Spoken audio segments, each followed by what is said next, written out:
Bismillahirrahmanirrahim. Lecture number 41. In this lecture we will discuss sequences.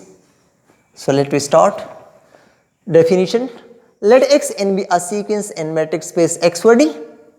Then Xn is said to be converged to a point X belong to X if for every epsilon greater than 0 there exists a positive integer n naught such that this condition satisfies.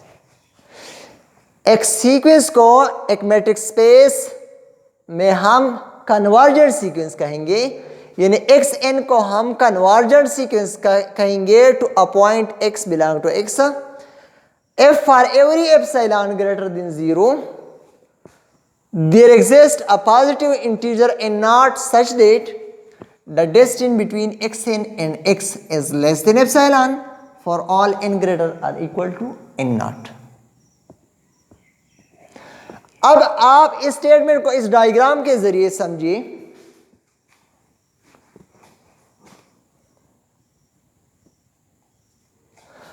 अगर ये आपके पास एक sequence है x N और ये point x है, जब ये सीक्वेंस यहां से अप्रोच करेगी इस पॉइंट को,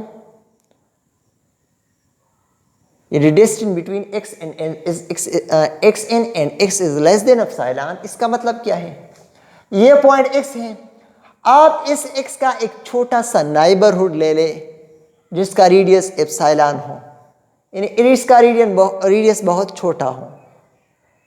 मैंने यहाँ बड़ा लिया इसलिए ताकि डायग्राम्स दिखाई दे सके. अब अगर मैं इस तरह छोटा लेता हूं तो फिर आपको दिखाई नहीं देगी, इसलिए मैंने थोड़ा लार्ज नेबरहुड लिया है, एप्सिलॉन थोड़ा लार्ज लिया है. अब देखिए आप, जब एक्स एन यहां अप्रोच कर रहा है, फर्ज करें कि जब ये एक्स एन यहां तक पहुंच गया तो यहां एन नॉट से लेस है. जिस स्टेप पे यानी एन की जिस वैल्यू पे ये नाइबरहुड के अंदर हो रहा है, हम इसको समझेंगे कि एक्स एन और एक्स का डिस्टेंस लेस देन एप्सिलॉन हुआ. अगर यहां एन आपके पास एन नॉट से कम है, फर्ज करें एन नॉट हमने ये लिया, ये एन नॉट है, N equal to N not.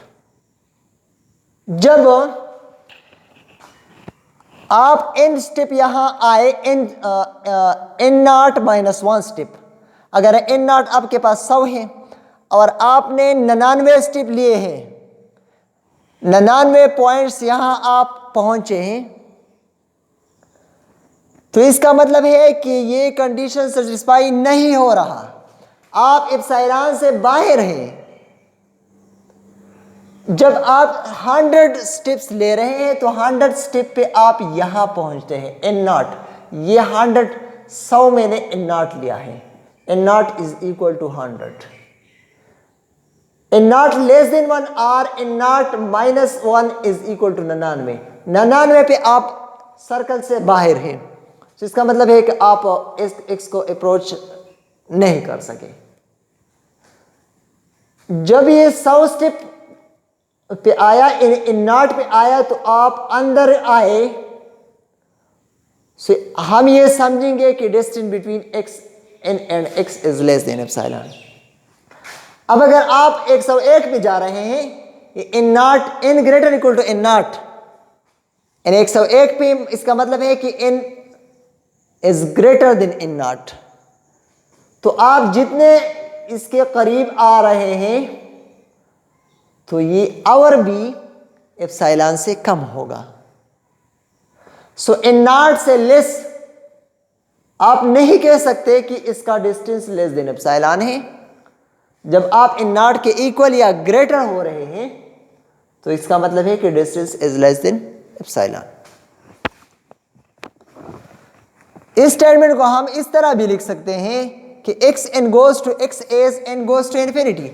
अगर एन इन्फिनिटी को जा रहा है मीन्स एन एन नॉट से ग्रेटर हो रहा है। कितना ग्रेटर हो रहा है ये हमें पता नहीं है, मगर जितना ये ग्रेटर हो रहा है एन नॉट से तो ये एक्स के करीब जाएगा ये सीक्वेंस।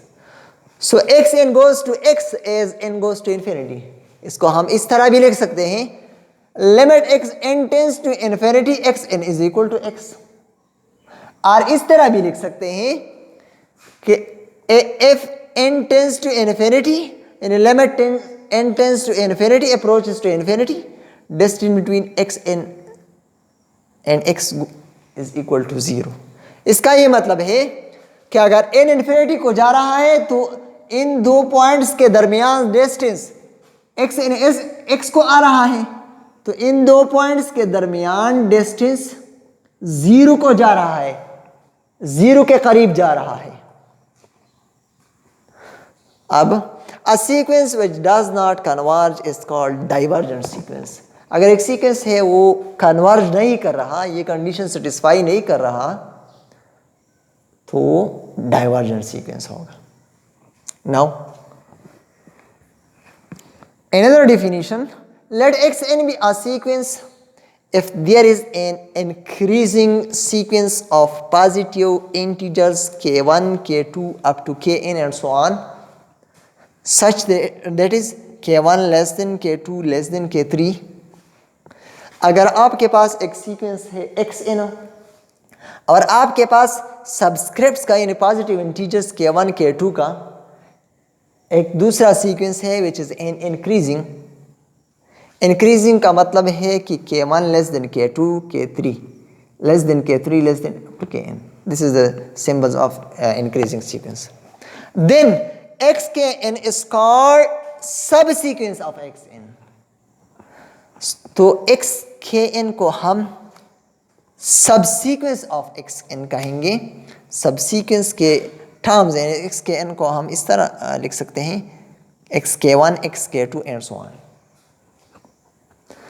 अगर xn एक सीक्वेंस है और इसका एक सबसेट है xkn और वो भी सीक्वेंस है, सो उसको हम xn का सब सीक्वेंस कहेंगे। For example x1 x3 x5 is the subsequence of xn। xn के टर्म्स इस तरह हैं x1 x2 x3 x4 and so on.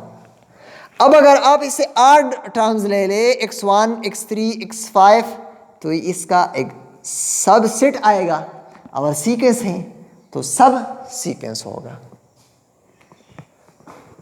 So this is what's about the sequence. So thank you for watching.